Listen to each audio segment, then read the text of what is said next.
Hey guys, Andrews here with another Black Desert video. Today we're going to take a look at this week's patch and events. So let's start with the new Traveler's Horse system that's been added. You can now borrow a T7 horse from any major city stable for free. You will get a horse that already has learned Sprint, Instant Acceleration, Drift, and Start Excel. You cannot equip any gear on this horse or use it for storage, but despite it not having a saddle, you can still use that Sprint while riding it. You can use this horse as long as you like, but if you dismount and leave it idle for more than 5 minutes, it will then automatically return to the original stable. You can borrow this horse as many times as you want, but only one horse can be taken out at a time, so this serves more as a quick mode of transportation if your main horse is with a different character, or if you're new and need to get around from city to city or to whatever quest destination you need to get to. It may seem a minor update, but actually a great quality of life change, especially for newer players. For class balance, we got some bug fixes, and two classes got some significant changes, with that being Suck Kuno and Awakened Drakania. Suck Kuno's Shadow Explosion split damage effect is now only in PvP, meaning more damage in PvE. Kunai Stab now does the same damage as Fatal Blow, meaning it also uses its add-on effect. Shackles now has equal range throughout the animation and now hits faster. You can now use Shift C to activate it and now links into other shadow skills faster. And lastly, the Assassin Mark effect now applies to Shackles and Foxclaw. Awakened Drakania got some good changes as well. Storm Maul now recovers mana and now links faster with Doombringer and Impale. Hex Thundering Roar now allows camera movement when you link this skill, so you get greater flexibility with how you want the skill to hit. Great change.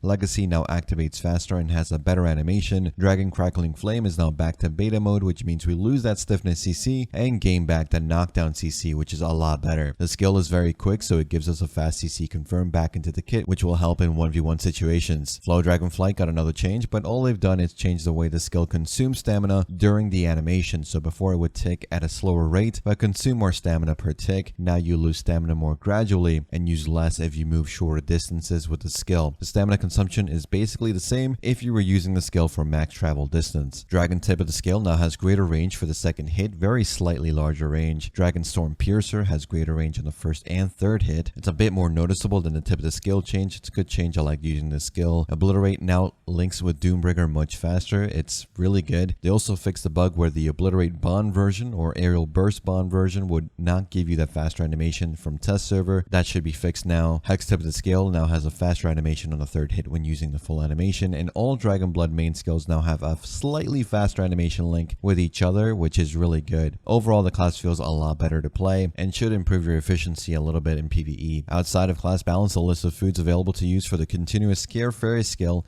has grown. The icon for Valk's container you get from season graduation reward or from the night vendor has been changed, so it's more noticeable. Gyfin underground statues have new icons that display to let you know which buff is being applied. This should make it more clear as you grind. Church buffs and unique items have their own unique buff icons now, so you can tell them apart. They look pretty good. Auto Sprint now has a nifty little icon instead of the check mark, which is also nice. And in terms of events, we've had the Devour event extended. We have the Chuseok event or the Autumn Festival, which will mean we'll get some free items for the next 2 weeks and some more life skill and combat XP, as well as increased drop rates overall. If you're leveling AFK through the Scarecrow, the rates have also been increased for those. A little reminder, the coupons we've had in the past week, they're going to expire today, so make sure you use them when you can. We also have the new Archer outfit out in the store, which I think looked pretty good. I'm going to be finishing the PvE tier list this week, and we'll be releasing a Drakania PvE guide as well as the start of a new beginner series focusing on life skills and PvE. Been a while since I've updated those guides, so I'm going to be going over the new player experience again and life skilling in the game through a series of videos fairly soon. And that's it for this one, guys. The life skill buffs will be coming next week for us, and it looks like the Guild War ceasefire mechanic that I mentioned in my last videos seem to be Korea only for now. So let me know what you think about that and the changes we had today in the comments. And as always, thanks again for watching. Thanks for listening. I'll see you all in the next one. Take care.